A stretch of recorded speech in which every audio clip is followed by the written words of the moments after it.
Saw the coaches giving the fist bumps there of approval and heading backstage. Now we're going to be loading up here, ladies and gentlemen. Thanks for being patient with us, of course, on tonight's version of the podcast here on the English desk. But that was the Back Signal podcast, episode 1. Oh yeah, the Ube and the Leche Flan. Yeah, Ube and the Leche Flan. The discussion. Here we go. Finally jumping into the land of Dawn, ladies and gentlemen. Blacklist International versus Onic Philippines, game number 1. Yeah. Okay, so you always think about where the Franco will start or where the Lancelot will be, and of course Boloyski finding out that it's going to be the purple buff. Already Dexter guarding this Lancelot. I mean, that's like literally the only thing you can do, right? But one thing I will say that Raphael really has is a lot of early kind of damage that just stacks up, right? Yeah. And then, of course, you have the movement speed available to the sustain, but again, will that be enough? We can also notice that both junglers are once again having the Demon Slayer jungle emblem, so the pace will be set here. It's got to be matched by Blacklist International, though. Yeah, I think in this heroes chosen by Kevir and Kyrie, it could be beneficial, like the Demon Slayer emblem really works. But if you're some hero using as Roger, there's a lot of damage being sacrificed if you use this emblem. So I say for Onic here, that they have a lot of map coverage, try to disturb things in Blacklist International's hand, and maybe right now they're just making Blacklist react on the first early progress. One thing I will say about having a Franco, though, is yes, you have a lot of early game pressure and potential. Yeah. But later on, let's say mid to late game, if you're not landing hooks, right? But again, this is Boloyski. But if you're not landing hooks, it kind of falls off. Yes, you still have the ultimate to lock someone down. Actually gets a pull there, but again, not going to convert into anything just yet. Once you run out of that, you don't have as much for the Franco. Yeah, that's why Kevir made the wise choice of going for the jungle emblem for the Lancelot, and that means that he will not be lagging behind the lane. Yep, Haji's going to take some damage here. There you go as well. They're going to push him back. Hatred going to flicker, actually. Not sure if he needed that, but the turtle is now up as well. There's a lot of disturbance that Onic Philippines tried to do against Blacklist International. Good pokes there, vision, and as well as trying to get coverage of this one. But Haji here gets a good view. Boloyski's got to flicker out. He's in the wrong territory here. Takes the speed. Oh! He's going to go into the bush, but at what cost? Goes down. First blood going over to Edward here. Blacklist International now has a clear taking for this turtle. That fall was kind of like needed if ever Blacklist International gets a good view here of the turtle. And one thing that they've done here is quite amazing. So Baloy went to kind of deep in that area. So yeah, going back to your point here, Naizu, it's all about the mid and the late game. Could be a bad side also for a Franco, because if you don't get your combo in, or those combos in, it could mean something bad for your team. Wolf, did I just see the first item that Oheb picked up? Genius One. That's right. Very early on. I think he didn't pick. You should not be able to pick up like Boots plus Genius One at this point, and this means that there's a lot of damage against both the Franco as well as this Uranus. So Boloyski has to be careful tanking some of the damage coming out from the Kimi.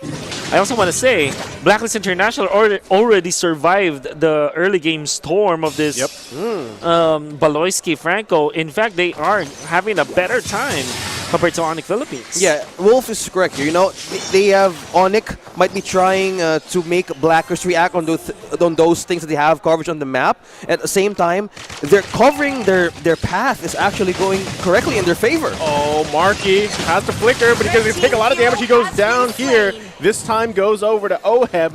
They grab one and they back off. That is the movement speed rotation for Blacklist International. They need rotating as one, as Oheb prioritized going back to the thought of the Genius One.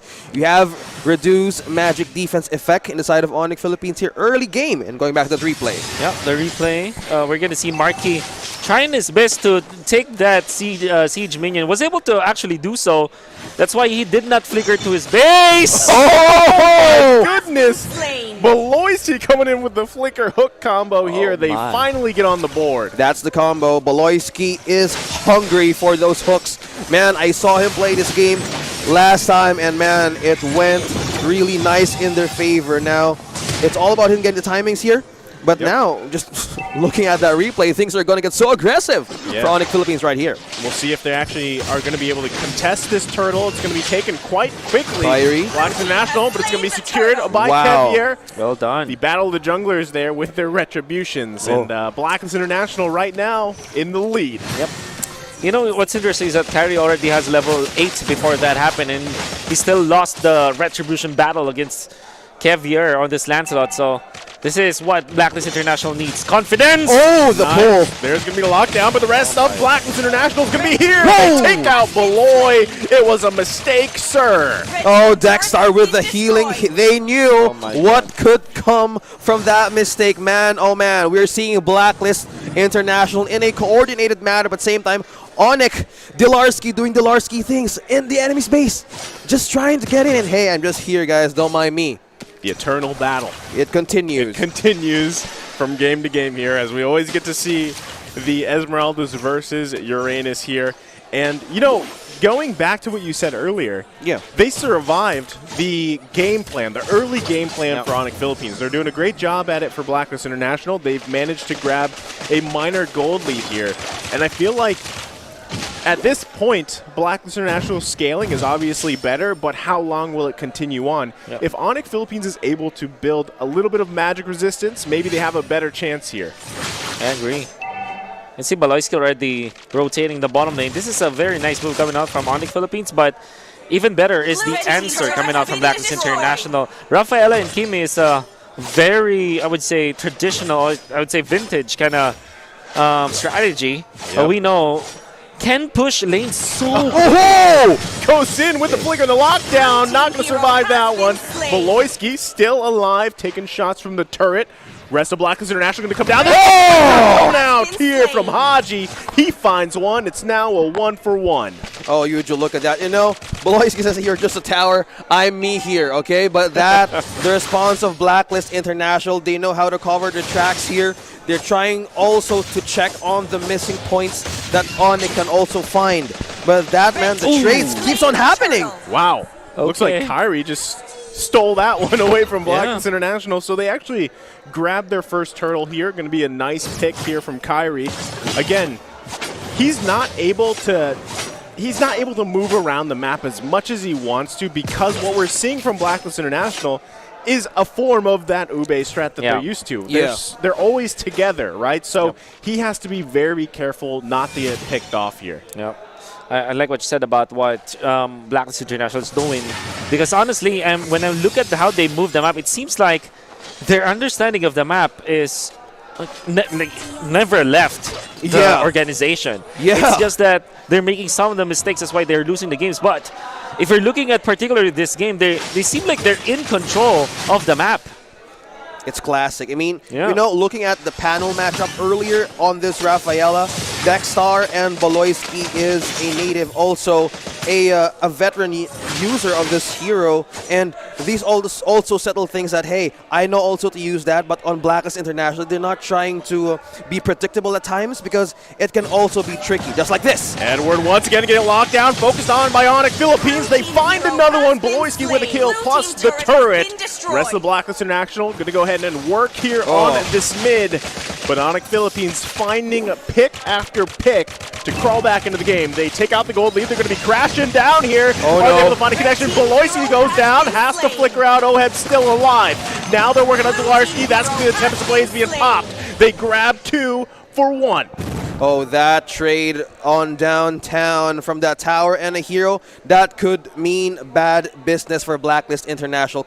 He just left the tower on its own. They were trying to protect that turret, but that cost gave so much to Onic to just move away for that push, and also getting a good view on this next objective. So, you know, that was I would say scary gamble coming out from Onic Philippines, going for the play with the flicker on Beloyski's being committed into the Esmeralda.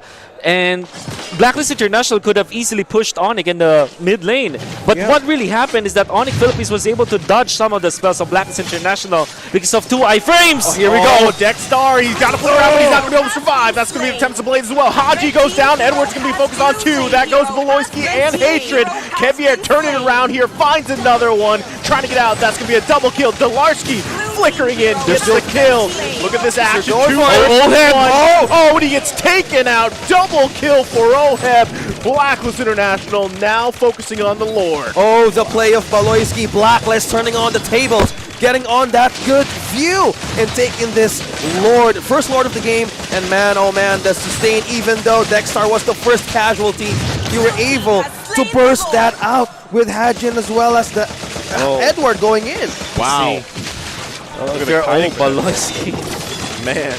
Yep, Oheb is already up with a Genius 1 and the Berserker's Fury. You know that that's the typical third item for the Kimmy, and when you already have that Berserker's Fury, you deal so much damage. And in that previous clash, Blacklist International was able to win it, even after like losing so much from the damage output of Onic.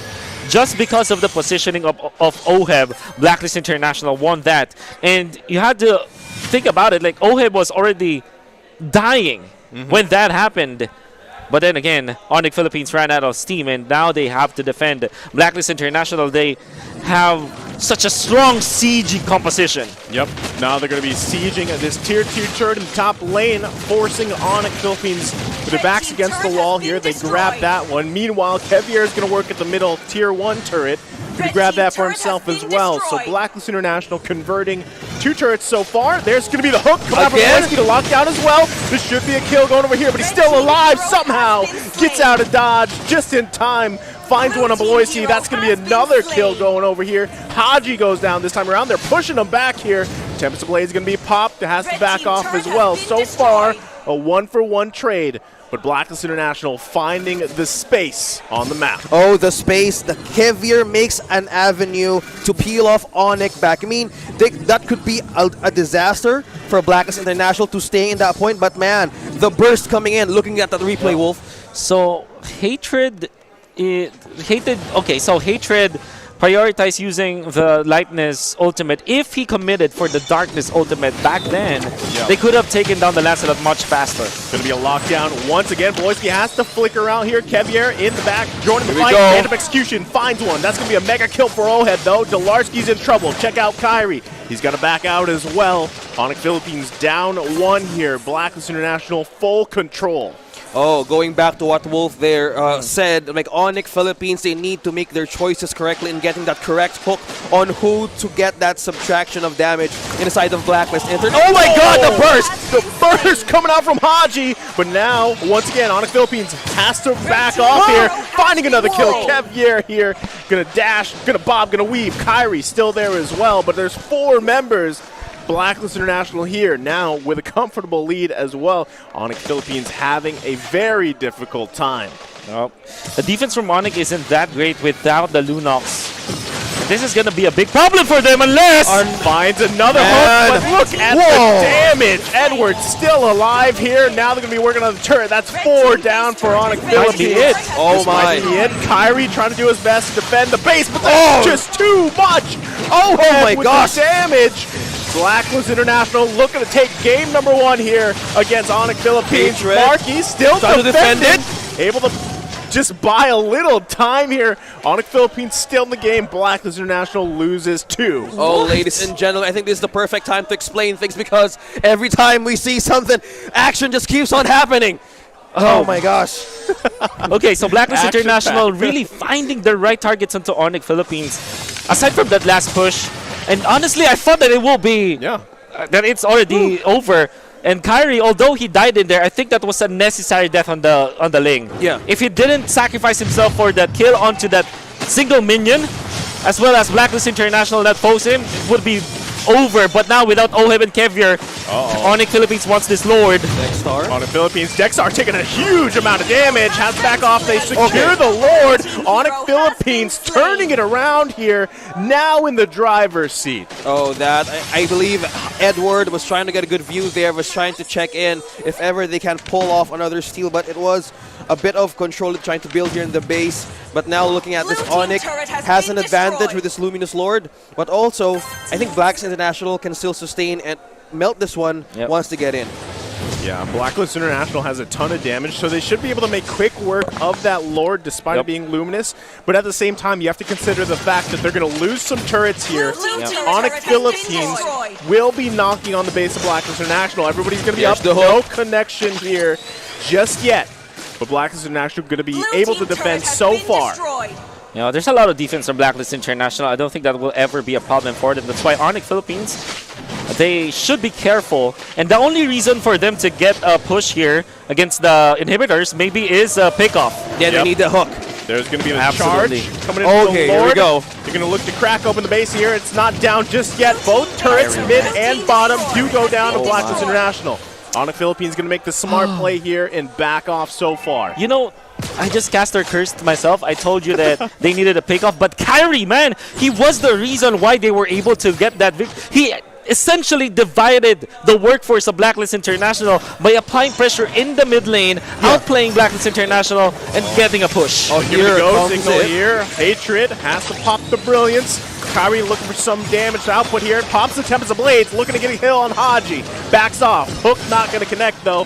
They might just be happy to take the purple away so far. Oh, this is the expiration that you're talking about, Naisu. The hooks in the later stage of the game needs to be correct. The timing needs to be correct, because if you break that momentum and the combo, it all means business for Blacklist International to take charge, man.